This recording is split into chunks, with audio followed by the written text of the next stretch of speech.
Hello everyone, আসসালামু আলাইকুম। Welcome back to my new blog. আশা করি সবাই ভালো আছেন, সুস্থ আছেন। আমিও আল্লাহর রহমতে ভালো আছি। সবাই রেডি হয়ে আজহারুল ভাইয়ের বিয়েতে চলে গেলাম। তো সবাই আসেনি, তাই আমরা সবার জন্য অপেক্ষা করতেছিলাম। তারপর ভিতরের দিকে যাওয়ার পরই কিছু স্পেশাল মানুষদের সাথে দেখা হয়ে যায়। এসে দেখি বিয়েতে শুভ আরু এসেছে। সেলিব্রিটি শুভ আরুকে কম বেশি সবাই তো চিনেন। শুভ ভাইয়া অনেকের সাথেই ছবি তুলতেছিল।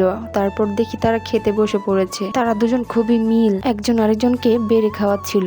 মাশাআল্লাহ, তাদের জুটিটা খুবই সুন্দর। তারপর সোহা মামামকে ভিতর থেকে নিয়ে আসে। মাশাআল্লাহ, সোহা মাম খুবই কিউট একটা মেয়ে। আর আপু শুভ ভাইয়া খুবই মিশুক, সবার সাথে ফ্রেন্ডলি কথা বলতেছিল। তারপর আমরা সবাই তাদের সাথে ছবি তোলার জন্য যাই। এইদিকে কাশফিয়া ছবি তুলতেছিল, এক এক করে সবার সাথেই তারা ছবি তুলতেছিল। আমি প্রথমেই ছবি তুলে নিয়েছি, তাদেরকে খুবই সুন্দর লাগতেছিল। তারপরে এইদিকে শ্যামলী খালামনির মেয়েও ছবি তুলতেছিল, সবার সাথেই তারা ছবি তুলেছে, কাউকে না করেনি ছবি তোলার জন্য। তারপরে এইদিকে বর চলে আসে। তারপর দেখি বউয়ের সাথে ছবি তুলতেছিল। মাশাআল্লাহ, তাদের দুজনকে খুবই সুন্দর লাগতেছিল। তারা সারা জীবন যেন সুখে শান্তিতে সংসার করতে পারে, সেই শুভকামনায় রইল। তারপর শুভ আরো দেখি তাদের সাথে ছবি তোলার জন্য স্টেজে যায়। সবসময় তাদেরকে ভিডিওতেই দেখতাম, আজকে তাদেরকে সামনে দেখলাম। তারা খুবই মিশুক। তারা ভাইয়া ভাবির সাথে কিছু ছবি ভিডিও করে নেয়। অনেকেই ভাবতে পারেন আজহারুল ভাইয়াটাকে। আজহারুল ভাইয়া হচ্ছে আমার ছোট চায়ের বড় ভাই। তারপর ভাইয়া সোহা মামামকে কোলে নিয়ে নিল।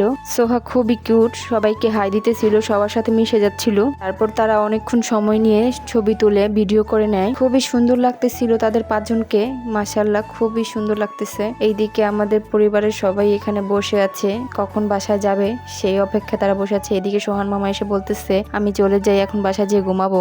সবাই আমরা বাসায় যাওয়ার জন্য রাস্তায় চলে আসি। এদিকে অপূর্ব ইমরান মামা পপি আন্টিকে ভিডিও করে দিচ্ছিল, আর এইদিকে আমার ছেড়ে দৌড়াদৌড়ি করতেছে। তারা দুজন ম্যাচিং করে পড়েছে। মাশাআল্লাহ, তাদের দুজনকে খুবই সুন্দর লাগতেছে। তারপর আয়াজকে আর তাসাফকে বলতেছে তোমরা দাঁড়াও, ছবি তুলে দেয়া। তাসাফ খুব সুন্দর করে আয়াজকে নিয়ে দাঁড়িয়েছিল। আমার ছেলে তো স্থিরভাবে এক জায়গায় দাঁড়িয়ে থাকেই না। তারপরে এইদিকে দুই ভাই বোনের ভালোবাসা। বোন ভাইকে পাপি দেওয়াতে ভাই বোনের সাথে ঝগড়া করা শুরু করে দেয়। তাদের মিষ্টি ঝগড়া দেখতে ভালোই লাগে। আমার ছেলে তো সারাদিন কাশিয়া ভাইয়া বলতেই থাকে। তারপর পপি আন্টি আমাদের সবাইকে চকলেট, 7 আপ, আচার কিনে দেয়। তারপর আমরা খাই। খাওয়ার পর আমরা বাস ছাড়তে দেরি হবে, তাই আমরা একটা অটো রিক্সা দিয়ে চলে আসি। সবাই ভালো থাকবেন, সুস্থ থাকবেন। আজকের জন্য আল্লাহ হাফেজ।